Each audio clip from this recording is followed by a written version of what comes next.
Welcome to SAT TV News. I am Larry Larrock, your presenter.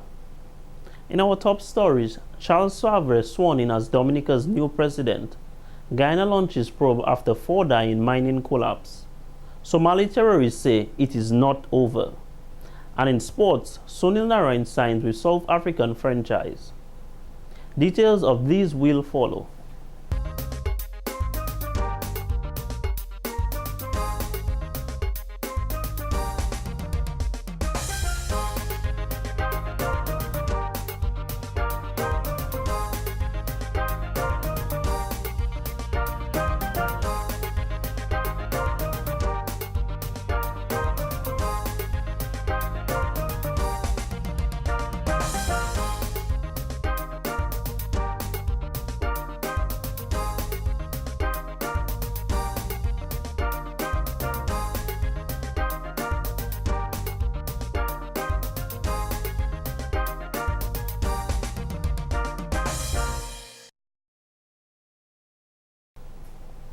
Welcome back.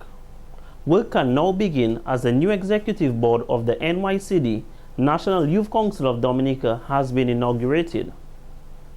The executive consists of 13 persons, including President Josiah Benoit, Chairperson of the General Assembly, Bert Paul, First Vice President Nades Roach, committee members Malik Stewart and Anel Lewis, and CARICOM Youth Ambassador Natasha Zervier.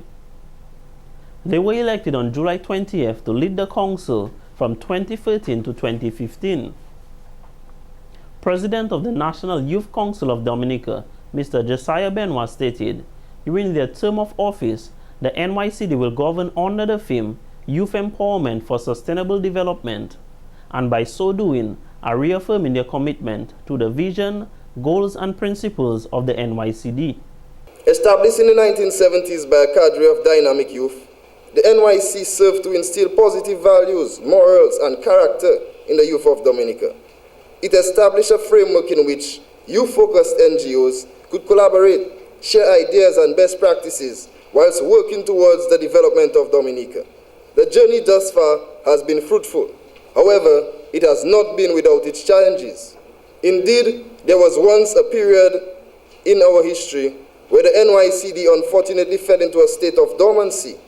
However, the cause, the creativity, the passion and participation of the youth of Dominica, which was sparked in the 1970s, still resonated in the hearts and minds of the youth. That's why in 1996, there was a resurgency of the council. It's news to my ears to find out that once again, Mr. Roach was the architect behind it, and we want to thank you for your efforts at that time, Mr. Roach, because as you can see, they continue to bear fruit. He said during their tenure, it is their intention to review the National Youth Policy, which was approved by Cabinet in August 2003 and presented to Parliament in March 2004, adding, it is time to take stock of the policy's impact on Dominica's youth and to have it implemented. The development of a national work plan is also on the cards of the executive. Acting Chief Youth Development Officer Mr. John Roach noted, since the resurgence of the NYCD in 1996, the young people have been making tremendous contributions to the political, social, educational, and economic development of Dominica and the region. Caribbean youth need to think outside the box, especially with the economic environment which we find ourselves. Creativity is what determines your survival towards being entrepreneurs in an environment where the youth are struggling for quality jobs, as the age of retirement keeps increasing, and retirees are called back on contracts while our college and university graduates go job hunting. As young leaders, you must not let social ills dictate the changes in your society. Instead, you must be creative and introduce the changes you wish to see. Young people are the agents of change with their natural talent and innovation. According to Mr. Roach, youth participation allows creativity and passion to contribute successfully addressing youth issues and development, as young people need the opportunities to let their voices be heard in the decision-making process. Minister of Culture, Youth and Sports, Honorable Justina Charles, advised the youth to take advantage of the educational opportunities provided by the government and other organizations to better themselves. So we need to challenge ourselves. What is our role in trying to empower those that we are going to work with? Because while you have reached a level, there are others who are struggling to get up there. And so you have a responsibility to hold the hands of those that are younger than you, those across you, so that you can really try to see if you can keep them focused and they too can embrace the opportunities where they can become empowered. Amidst all challenges, there are opportunities for growth and development, she added. In more news, on Tuesday, October 1st, the University of the West Indies Appointments Committee approved Dominican Dr. Francis O'Sevre as Director of OCCS, Open Campus Countrysides Division of the University of the West Indies Open Campus.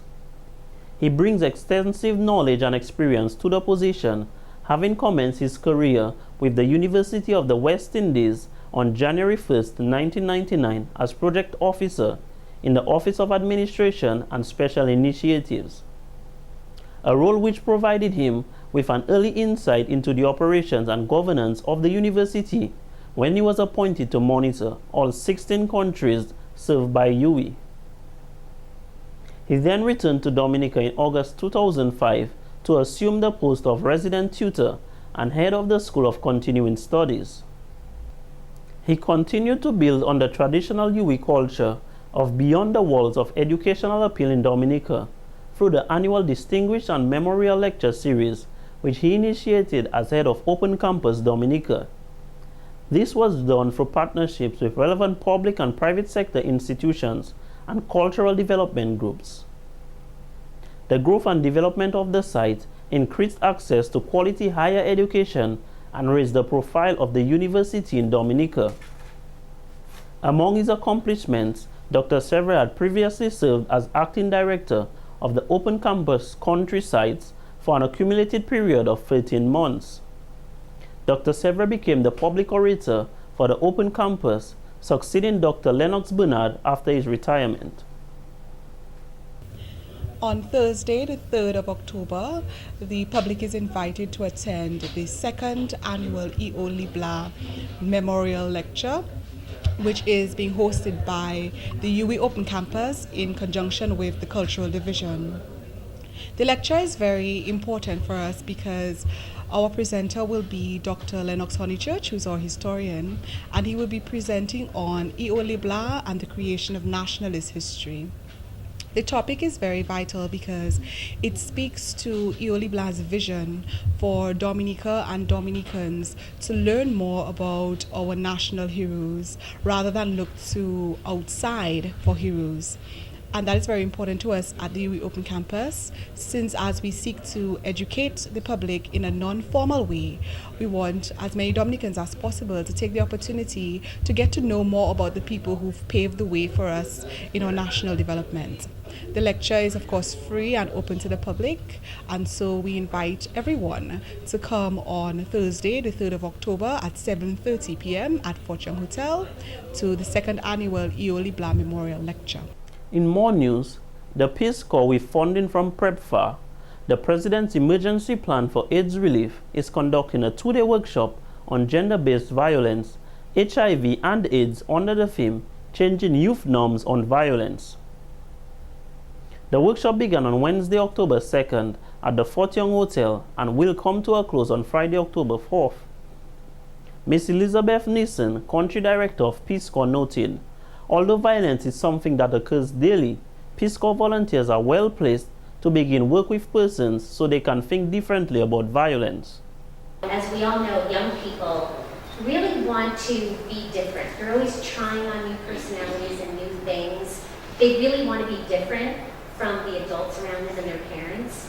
I have a 16-year-old, so I know that very, very well. They want to be different. And our volunteers and our Dominican and St. Lucian counterparts serve as mentors and as leaders to you and work with you. And I think you can have a great impact on them to begin the process of start thinking about how they can change their behaviors. Peace Corps volunteers and staff from Dominica and St. Lucia, as well as staff from Dominica and St. Lucia agencies, will work on violence reduction and HIV during this workshop. Mr. William Conn, PrEPFA's regional coordinator at the U.S. Embassy in Barbados and the OECS, says gender-based violence is unacceptable in society. It's something that I think that volunteers are in a position of leadership and really, people look up to you. I think that you can help to make a difference. It's something that doesn't change overnight, obviously, but it is something that's sort of cultural, ingrained in the culture, something that needs to be addressed, needs to be talked about. People need to know that it's not okay. And starting at an early age, I think, the groups, the youth groups that you might be working with, the NGOs that are addressing different social sort of issues that are connected and related. There are so many aspects of it, I think, where it can be addressed. And you really are looked up to in a way that you may not even realize as leaders and community and parts of the community, where I think that you're in a place to sort of point things out and talk about things in a way that maybe somebody who's local and part of the culture may not feel comfortable with. Many countries they work in, he said, are still in the process of establishing policies and programs to address issues and aspects related to gender-based violence and HIV. Minister for Social Services, Community Development and Gender Affairs, Honorable Gloria Shillingford, said the connection between gender-based violence and HIV has taken a great significance in recent years. Data from the World Health Organization, WHO, indicates that violence increases the risk of HIV and other infections by 50%. This issue must therefore be addressed nationally and at all levels, including policy and decision making. Important in every country is a national response to HIV and AIDS, which would include policies and legislation to protect vulnerable groups from violence. In Dominica, the tendency is to associate gender-based violence with women. Let me point out, however, that anyone, woman, man, boy or girl, can face violence, and so policies should be designed to the protection of all.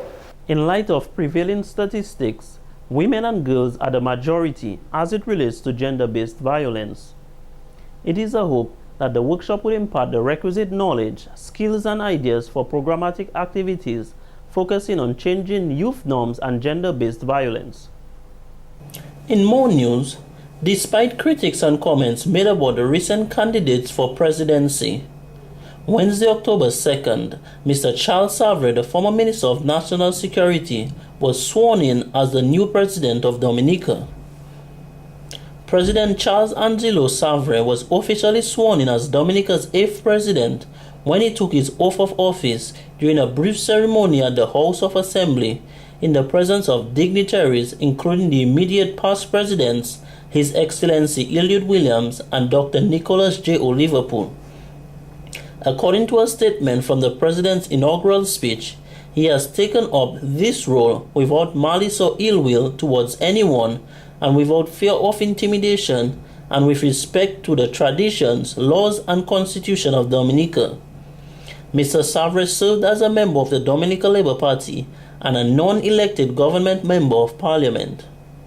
He has also served as a Minister for National Security, Immigration, Labor and the Public Service.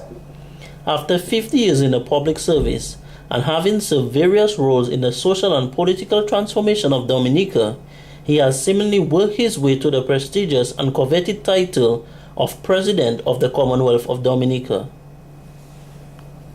In more news, as part of the DAPD's Dominica Association of Persons with Disabilities 30th anniversary, a number of activities have been planned from October to December. Member of the Board of Directors of the DAPD, Mr. Vincent Bellot, says the DAPD has always been concerned about the long-term sustainability and as such has employed multiple fundraising strategies aimed at procuring financial resources. One of these is National Dollar Day. The 8th National Dollar Day is scheduled for Friday, October the 25th, 2013, and carries our theme, Celebrating 30 and Striving for Sustainability.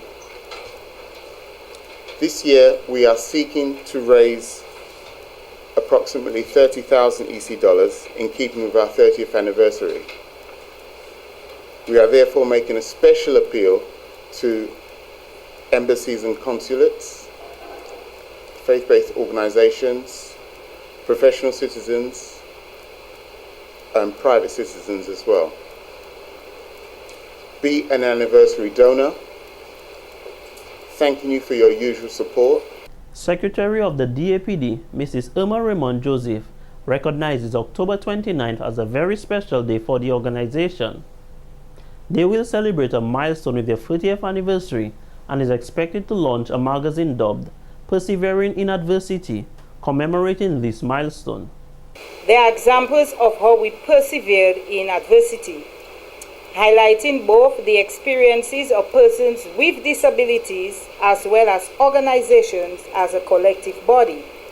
We invite you to read stories of 10 individuals whom you will discover epitomize what resilience, tenacity, conviction, faith, courage, determination, and sacrifices really mean.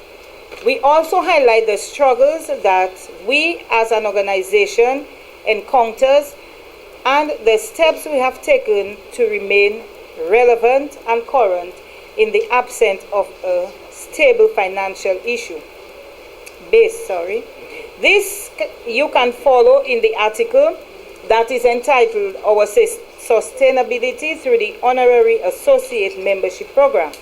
Executive Director of DAPD, Ms. Nathalie Murphy, highlighted the organization's preparedness for the talent show with a difference in collaboration with Ms. Mary Antoinette Mora's company, Outside the Box.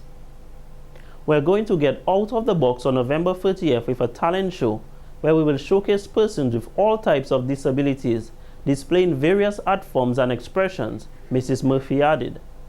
The event will take place at the Arak House of Culture, commencing at 8 p.m. And at that presentation, you will see performances from speech and hearing impaired persons who will be doing break dancing. You will hear from blind and visually impaired persons with their calypsos. And in fact, we are composing a special calypso for that, which we will call Equal Rights.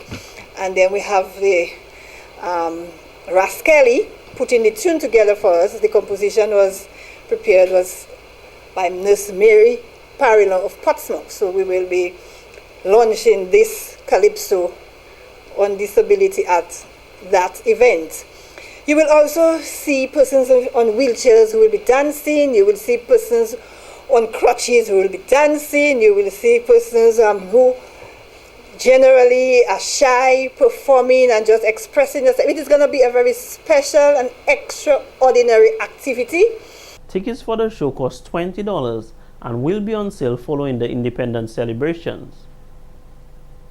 In related news, the DAPD Dominica Association of Persons with Disabilities have announced the winners of an essay competition held by the organization as part of their 30th anniversary celebrations.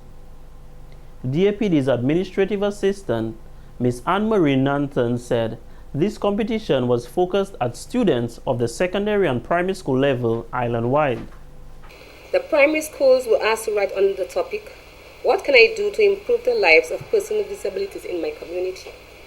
The secondary school topic was, "My role in creating an all-inclusive society for persons living with disabilities in Dominica." All 15 secondary and 62 primary schools were invited to send in entries. However, we must state that we were extremely disappointed with the response. 3 entries came from secondary schools as follows: Pierre Secondary School, Community High School, and Dominica Seventh-day Adventist Secondary School. From the primary schools, there were 6 entries coming from Newton Primary, Loader Primary, and Convent Preparatory. Mr. Alfred Levy, Ms. Catherine Daniel, and Ms. Vanya Noville were the judges for both the competitions in light of few entries received. Ms. Nanton says, however, they appreciated the schools who participated in the competition. The winners are as follows. Primary School. First prize, Lauren Bedminster of the Newton Primary with an 85% point. Second prize, Chinese Roll, Loader Primary, 80.3%. Third prize, Cynthia Charles, Convent Preparatory, 67.3%. Secondary schools. First prize, Lynn Addis Fagan, Dominica Community High School, 93.3%. Second prize, Shazi Lewis, SDA, 60.3%. Third prize, Shakira Bramble, Pierre Charles Secondary School, with 58.3%. The compositions of the first prize winners in both categories are included in the anniversary magazine. The winners of the competition will be presented with their prizes on December 3rd during the observation of International Day of Persons with Disabilities. In more news, on Tuesday, October 1st, the National Cooperative Credit Union officially launched its 2013 Caras Lipso show at the Old Mill Cultural Center Dance Studio. The gathering saw last year's winner, Webster Marie, stage name D-Web, as well as this year's competitors, organizers, and sponsors. Mr. Gregory Rabes, representing the Chief Cultural Officer, Mr. Raymond Lawrence, commended the NCCU's initiative and its attempt to partner with stakeholders to promote a genre of music that Dominicans can call their own. The NCCU's effort to revitalize Caras Lipso, he says, is very important and was seen from last year's competition. You had quite a variety, or the whole spectrum was put together. We saw the examples of the traditional Caras Lipso in terms of the musical and the production values of that, recreating the sort of sound of the 70s. But you also had recordings and artists participating in last year's competition that were pushing the boundaries, pushing the envelope of the Caras music. And of course you have the sort of division between what you would consider the old school and the new school. Mr. Roberts further extended his commendations from the Division of Culture, reaffirming their willingness to assist and solidify the initiative. Director of Tourism and CEO of Discover Dominica Authority, Mr. Colin Piper, noted, as part of the tourism portfolio, it is relevant to utilize the Caras Lipso Festival as a product to attract visitors to Dominica.